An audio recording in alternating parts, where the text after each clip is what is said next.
দলের কর্মী তার নেতা চিনবে না, নেতা তার কর্মীরা চিনবে না, বন্ধু বন্ধুরে দেখে পালাবে। এই কঠিন মুহূর্তে সূর্যটা মাথার কাছে চলে আসবে, জমিনটা তামার জমিন হবে।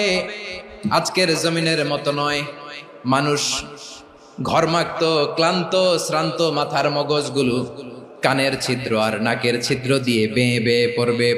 বিশ্বনবী ফরমান, কিয়ামতের ওই কঠিন ময়দানে 7 শ্রেণীর ব্যক্তিকে রব্বুল আলামিন তার আরশের নিচে ছায়া দিবেন। তার মধ্যে প্রথম শ্রেণীর ব্যক্তি হলো ইমামুন আদিল, যে ইনসাফের সাথে বিচার করে, যে জাস্টিস সমাজে সার্ভ করে, যে সুশাসন নিশ্চিত করে, ওই ইমামুন আদিল। আদিল শব্দটা বুঝছেন না? ইন্নাল্লাহা ইয়া'মুরু বিল আদল, পাইছেন? আদিল।